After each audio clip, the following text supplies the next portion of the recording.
Saudara-saudari yang terkasih, saya akan berkhotbah di depan anak-anak. Tapi ternyata anak-anaknya, di mana anak-anaknya? Enggak kelihatan ya. Saya pengennya anak-anak duduk di depan ini. Karena saya pengen tanya pada anak-anak. Karena anak-anak itu lebih jujur. Baik, saya kira mesjinarnya ini juga anak-anak ya. Ya, makanya saya tanya pada mesjinarnya aja. Pertanyaan saya sederhana. Kalian mencintai orang tua kalian atau tidak? Tidak? Mencintai? Iya, sungguh. Baik, kalau kalian mencintai orang tuamu, kalian tentu bisa mengatakan alasan kenapa kalian mencintai orang tuamu. Mungkin kalian juga merasakan sungguh-sungguh dicintai orang tuamu. Apa bentuk cinta orang tuamu kepada kalian? Apa? Adik-adik? Tidak bisa ya? Berarti tidak dicintai berarti. Ya. Apa bentuk cinta orang tuamu yang kalian rasakan sehingga kalian mencintai orang tua? Apa? Karena anak-anaknya sedikit jadi saya tidak bisa tanya macam-macam ya. Apa?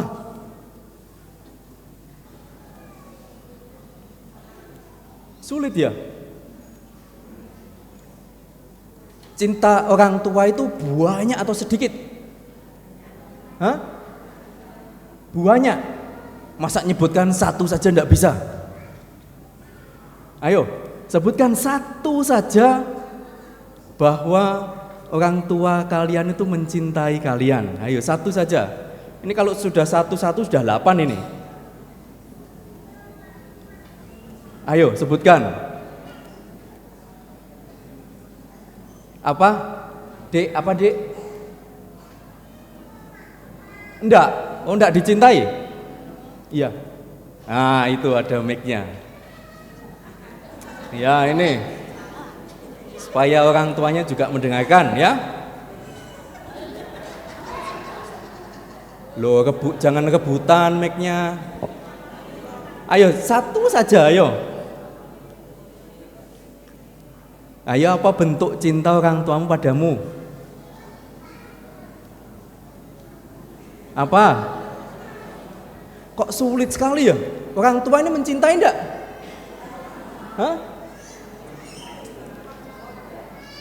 Apa? Dirawat saat sakit. Dirawat saat sakit. Satu, ayo yang lain. Loh, yang jawab kok ibunya? Rumongsonya kolahne langsung jawab. Ayo, tadi dirawat waktu sakit ya, Dek? Jangan dibisi ibu ya. Oh, enggak ya? Apa, Dek? Diberi makan. Diberi makan. Gimana cara memberi makan? Ya, saya tahu maksudnya ya. Baik, yang lain. Ayo.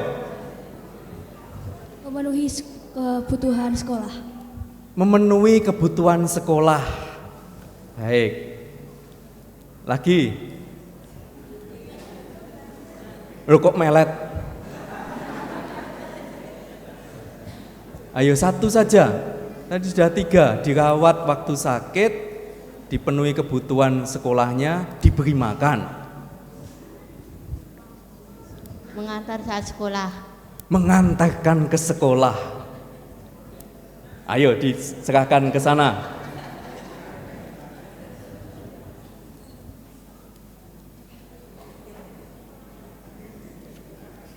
Apa?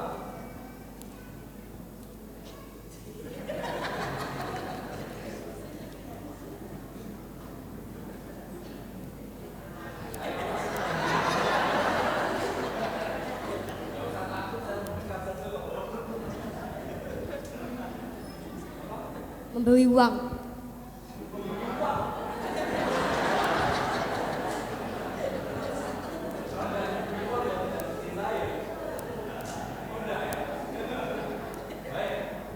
Dibesarkan.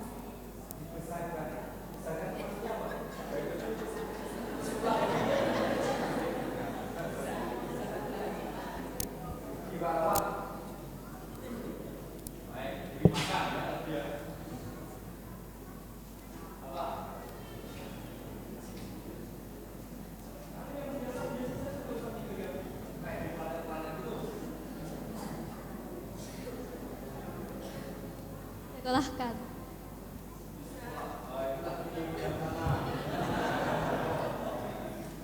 Sayang.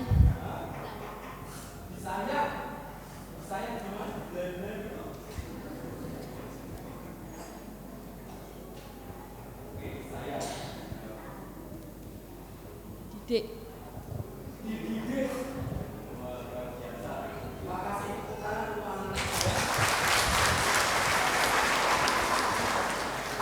Baik, lihat anak-anak ini juga merasakan cintanya Bapak Ibu. Sekarang pertanyaannya saya balik ya. Ini tetap untuk anak-anak ya. Kalian pernah dimarahi sama Bapak Ibu, pernah enggak? Pernah? Marahnya sungguh-sungguhan? Pernah ya? Rasanya gimana? Rasanya kalau dimarahi gimana? Hah? Sakit? Sungguh? Loh kok tertawa, dimarahi sakit tertawa? Sakit? Sakitnya di mana? Sakitnya di dalam hati. Saudara-saudara yang terkasih, Anda dengar ya, anak-anak sudah memberi kesaksian bahwa mereka dicintai oleh orang tuanya. Saudara, saya akan sedikit memberi kisah. Saya mendengar banyak sekali pengakuan dosa dari anak-anak. Ini bukan mau mengatakan, oh Romo kok pengakuan dosa dibuat khotbah. Tidak, Anda sekalian tidak tahu tuh anak-anaknya. Cuman saya mau mengatakan bahwa kadangkala banyak sekali anak-anak itu tidak merasakan dicintai. Bahkan waktu pengakuan dosa, ketika saya tanya saja dengan pertanyaan yang sama, yang saya katakan ini kan tertawa semua tadi ya, mereka menangis.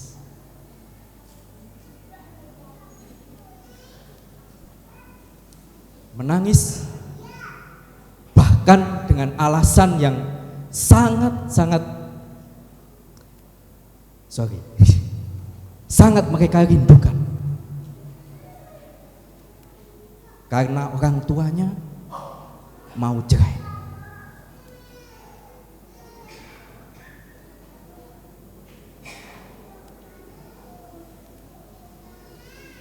Sudah jangan terkasih, saya tidak mau mengajak Anda terlalu emosional di sini. Cuman saya mau mengatakan bahwa apa yang dikerjakan orang tua itu sangat punya buah untuk anak-anaknya. Kalau yang dikerjakan orang tua itu juga memberikan teladan yang baik kepada anak-anaknya. Sudah jangan dikasih, kalau kita lihat di dalam bacaan Injil tadi, ya, ketika Maria Magdalena itu berlari kepada Simon Petrus dan murid yang dicintai, apa yang mereka lakukan? Mereka segera pergi ke kubur untuk melihat, karena berita kebangkitan itu begitu membahagiakan sebetulnya, membuat orang senang, bahagia, dan tentu Anda bahagia di sini juga. Dan apa yang terjadi ketika murid yang dikasihi Yesus melihat apa yang ada di kubur itu? Apa yang dialami murid yang dikasihi Yesus? Apa? Anda ingat atau tidak? Apa yang dialami oleh murid yang dikasihi Yesus ketika melihat ke dalam kubur? Apa? Hah? Tadi yang dilihat adalah kain kafan yang terletak di tanah dan seterusnya. Tapi apa yang dialami oleh murid yang dikasih Yesus? Kecewa. Ayo coba lihat bacaannya, bacaan Injil tadi. Saya tadi baca dengan cukup baik loh ya.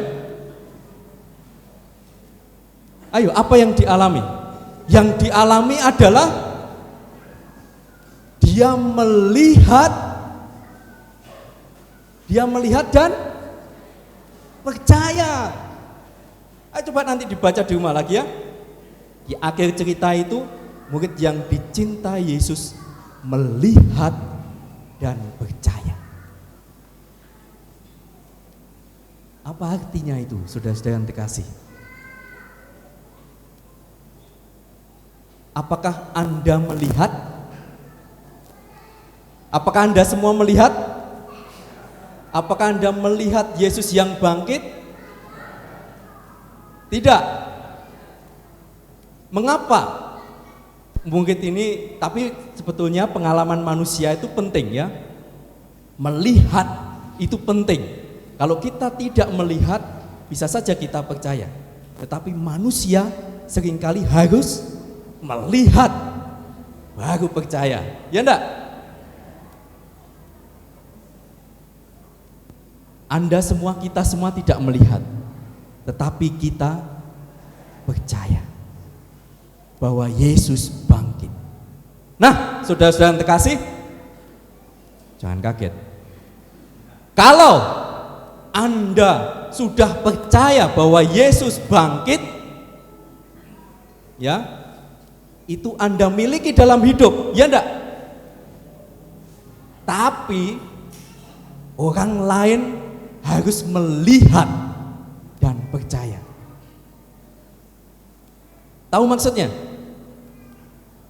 Maksudnya adalah begini. Kalau orang tua itu percaya pada Kristus yang bangkit dan itu dibawa dalam hidup, anak-anaknya itu harus melihat Yesus yang bangkit di dalam diri orang tuanya. Maka mereka percaya. Ya kalau orang tuanya itu tidak bangkit bersama Kristus, bagaimana anak ini bisa percaya? Tidak bisa. Ya tidak. Maka anak-anak ini harus melihat Kristus yang bangkit itu dalam diri orang tuanya. Maka mereka akan percaya. Kita bersyukur kalau anak-anak ini walaupun tidak melihat mereka percaya. Tetapi secara manusiawi kita harus melihat dan percaya. Saudara-saudara yang terkasih, apa yang perlu dilihat oleh anak-anak ini dalam diri orang tuanya? Apa? Apa saudara-saudara yang terkasih? Apa Pak? Perilaku yang baik. Senyum Anda itu dilihat oleh anak-anak. Senyum tulus atau tidak itu dilihat, bisa dirasakan oleh anak-anak.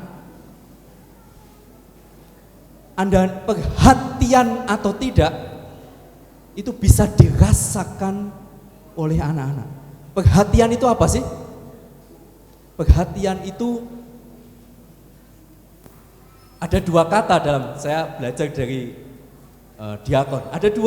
Ada dua kata dalam perhatian itu. Apa? Apa? Hati dan apa? Hah? Enggak, perhatian itu ada dua kata. Hati dan apa imbuhannya?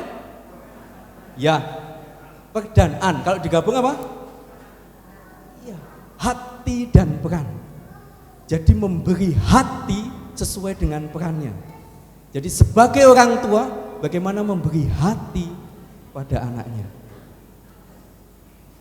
Dan itu bisa dirasakan, saudara-saudara yang terkasih, oleh anak-anak ini. Kalau anak-anak baik, Seringkali saya belajar juga dari kakak saya misalnya ya. Misalnya ketika anaknya mendapat nilai bagus, diberitahukan, oh ya, oh bagus, ya gitu aja. Tetapi kalau nilainya jelek, wah, ya betul, ya betul. Jadi kalau nilainya jelek tuh muaranya luar biasa. Tapi kalau nilainya bagus, oh ya bagus, gitu aja. Jadi pujian itu ya setengah-setengah. Tetapi kalau nilainya jelek, waduh, marahnya luar biasa. Dikata-katai. Saudara-saudara terkasih, lihat, anak-anak itu merasakan apa yang dilakukan oleh orang tuanya. Banyak hal kita bisa tampilkan kepada keluarga. Perhatian, perilaku yang baik, senyum, doa. Anak-anak pernah diajak berdoa oleh bapak ibu? Hah? Pernah?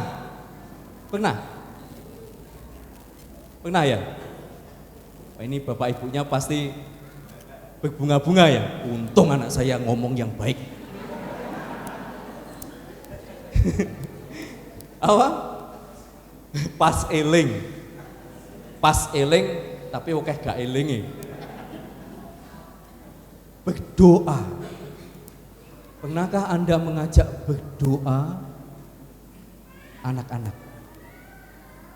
Doa yang sederhana, doa makan.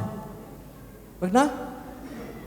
Pokoknya ngerti sego selali abeh sembarangnya. Atau doa sebelum tidur misalnya. Saudara-saudara terkasih, banyak hal bisa kita tampilkan untuk menunjukkan bahwa Kristus yang bangkit itu ada dalam hati kita. Dan itu harus dilihat oleh anak-anak. Dan itulah mengapa tema Prapaskah kita pada tahun ini apa? Keluarga adalah sekolah iman. Di sanalah sekolahnya itu. Sekolahnya tidak perlu dinasihati banyak-banyak. Tidak perlu dinasihati banyak, tapi tampilkan hidup Anda sehingga bisa dilihat oleh anak-anak, sehingga mereka percaya bahwa Kristus yang bangkit itu hidup di dalam keluarga Anda. Percaya bahwa Kristus yang bangkit itu menyemangati keluarga Anda. Saudara-saudara terkasih, semoga Paskah tahun ini sungguh menggerakkan kita untuk lebih bangkit, untuk bisa lebih menampilkan Kristus yang bangkit, sehingga banyak orang bisa melihat dan percaya. Berkat Allah menyertai Anda sekalian.